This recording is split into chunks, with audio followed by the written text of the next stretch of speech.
ನಿಯಂತ್ರಣ ಕಚೇರಿಯಾಗಿ ಮಾಡಬೇಕು. ಮಾಡೋದ್ರಲ್ಲಿಂದ ಏನಂತಂದ್ರೆ ಈ ಭಾಗದಲ್ಲಿರುವಂಥ 6-7 ಜಿಲ್ಲೆ ಅಂದರೆ ಏನಾದ್ರು ಬಿಜಾಪುರ ಆಗಿರ್ಬೋದು, ಕಲಬುರಗಿ, ಯಾದಗಿರಿ, ರಾಯಚೂರು, ಬೀದರ್ ಈ ಭಾಗದಲ್ಲಿ ಅನುಕೂಲ ಆಗ್ತದೆ. ಈ ಕಲ್ಯಾಣ ಕರ್ನಾಟಕ ಭಾಗದಲ್ಲಿ ಇವತ್ತು ಸಾಮಾಜಿಕ ನ್ಯಾಯ ಕೊಡುವುದಲ್ಲಿ ಕೇಂದ್ರ ಸರ್ಕಾರ ಮತ್ತು ರಾಜ್ಯ ಸರ್ಕಾರ ನಿರ್ಲಕ್ಷ್ಯ ಅಂದ್ರೆ ತಪ್ಪಾಗಲ್ಲ, ತಕ್ಷಣ ಅದು ಮಾಡಿದರೆ ಈ ಭಾಗದಲ್ಲಿ ಅನುಕೂಲ ಆಗ್ತದೆ.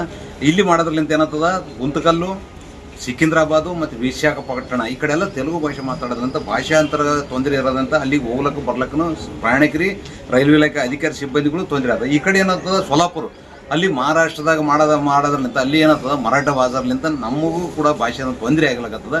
ಈ ಕಲ್ಯಾಣ ಕರ್ನಾಟಕ ಭಾಗ ಮೊದಲೇನದ ಹೈದರಾಬಾದ್ ನಿಜಾಮ್ ಕಾಲದಲ್ಲಿ ಹೈದರಾಬಾದ್ ಕರ್ನಾಟಕ ಅಂತ ಇತ್ತು, ಅದನ್ನು ಅಳಿಸಿ ಏನದ ಕಲ್ಯಾಣ ಕರ್ನಾಟಕ ಅಂತ ಮಾಡಿರ್ತಕ್ಕಂಥದ್ದು 377J ಆಗಿರೋದು ಅನುಗುಣವಾಗಿ ಅದನ್ನು ಮುಂದಿಟ್ಕೊಂತ ಕೇಸಿ ಇದನ್ನು ವಿಭಾಗೀಯ ನಿಯಂತ್ರಣ ಕಚೇರಿ ಡಿವಿಷನ್ ರೈಲ್ವೆ ಡಿವಿಷನ್ ಮಾಡಿದರೆ ಈ ಭಾಗದಲ್ಲಿರ್ತಕ್ಕಂಥ ಎಲ್ಲ ರೈಲ್ವೆ ಇಲಾಖೆಗಳು ಅಭಿವೃದ್ಧಿ ಆಗ್ತವೆ. ರೈಲ್ವೆ ಇಲಾಖೆಯಲ್ಲಿರ್ತಕ್ಕಂಥ ಯಾವ ರೈಲ್ವೆ ಸ್ಟೇಷನ್ಗಳು ಅಭಿವೃದ್ಧಿ ಆಗ್ತವೆ. ಈ ಭಾಗದಾಗಂಥ ಸಿಬ್ಬಂದಿಗಳಿಗೂ ಅನುಕೂಲ ಆಗ್ತಕ್ಕಂಥ ದೃಷ್ಟಿಯಿಂದ ನಾವಿವತ್ತು ಬಂದಿರತಕ್ಕಂಥ ಅರುಣಕುಮಾರ್ ಜೆ ಅವರಿಗೆ ಮನವಿ ಸಲ್ಲಿಸ್ತಕ್ಕಂಥ ಕೆಲಸ ಮಾಡಿದ್ವಿ. ಅದ್ರ ಜೊತೆಗೆ 12 ಎಕ್ಸ್ಪ್ರೆಸ್ ಗಾಡಿಗಳನ್ನು ಇಲ್ಲಿ ನಿಂದಿರ್ತಿಲ್ಲ. ಜಿಲ್ಲೆಗೆ 15 ವರ್ಷ ಆದರೂ ಕೂಡ ಅವು ಕೂಡ ನಿಲುಗಡೆ ಆಗುತ್ತದೆ, ಕ್ರಮ ಕೈಗೊಳ್ಳಬೇಕು. ಜೊತೆಗೆ ಇಂಟರ್ಸಿಟಿ ಕೋವಿಡ್ ಟೈಮ್ನಲ್ಲಿ ಬಂದಾಗಿರ್ತಕ್ಕಂಥ ಇಂಟರ್ಸಿಟಿ ಕೂಡ ಏನಾದ ಮರು ಆರಂಭ ಮಾಡಬೇಕು. ಮತ್ತು ಈ ರೈಲ್ವೆ ಸ್ಟೇಷನನ್ನು ಹೈಟೆಕ್ ರೈಲ್ವೆ ಸ್ಟೇಷನ್ ಆಗಿ ಮಾಡಲು ಕ್ರಮ ಕೈಗೊಳ್ಳಬೇಕಂತಕ್ಕಂಥ ಮನವಿ ಸಲ್ಲಿಸ್ತಕ್ಕಂಥ ಕೆಲಸಕ್ಕೆ ನಾವು ಮುಂದಾಗಿದ್ದೀವಿ.